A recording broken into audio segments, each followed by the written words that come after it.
differently than they are today. On the geologic timescale, it was the late Cretaceous period. At that time, gigantic animals called dinosaurs inhabited Earth. There were many different types of dinosaurs, and most of them were ludicrously large. The heaviest weighed 80 tons, or as much as 800 people, and the tallest grew to 30 meters, the height of a 4-story building. They had already lived on Earth for 70 million years, which is to say that they appeared on Earth more than 1 billion years ago from now. Compared with humanity's several 100,000 years on Earth, 70 million years is a very long time indeed. Time enough for the patter of raindrops dripping steadily onto the same spot to carve great chasms out of the earth, time enough for the gentlest of air currents blowing continuously against a mountain to level it. A species undergoing continual evolution over the same time span, no matter how stupid to begin with, will become intelligent. And that's what happened to the dinosaurs.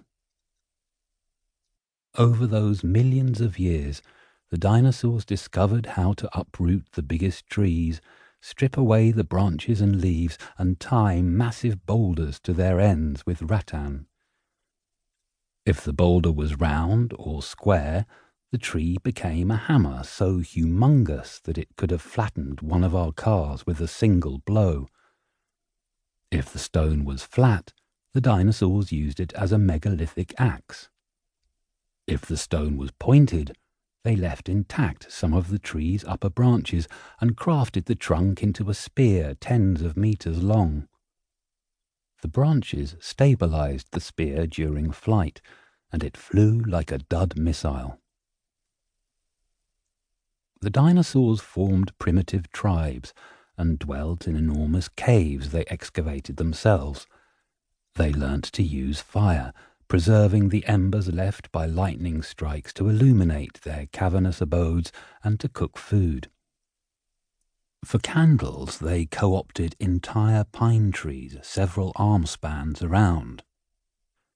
They even wrote on the walls of their caves with the charred tree trunks, recording in simple strokes how many eggs were laid yesterday and how many baby dinosaurs hatched today.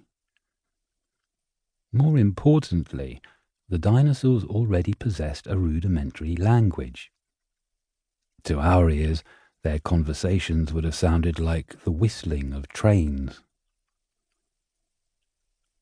At the same time, another species on Earth was showing signs of budding intelligence. Ants. They too had undergone a long process of evolution. In fact, by this point, the scale of ant society far outstripped that of dinosaur society. Ants had raised cities on every continent. Some of these took the form of towering ant hills. Others were subterranean labyrinths, and many of their kingdoms had populations exceeding 100 million. These vast societies developed ingenious, tightly organized structures and hummed along to an efficient, systematic rhythm. The ants communicated with each other using pheromones, extremely sophisticated odor molecules that could convey the most detailed information, and this endowed them with a more advanced language than that of the dinosaurs. However, although the first glimmers of intelligence had appeared in 2 species on Earth, one great and one small, both species were beset with fatal flaws, and their respective paths to civilization were strewn with insurmountable obstacles. The dinosaurs' biggest disadvantage was that they lacked dexterous hands. Their huge, clumsy claws were matchless in a fight. One type of dinosaur, Deinonychus, had claws as sharp as sabres, which it used to disembowel its rivals, and could fashion crude tools, but they were incapable of performing fiddly tasks, manufacturing sophisticated implements, or writing any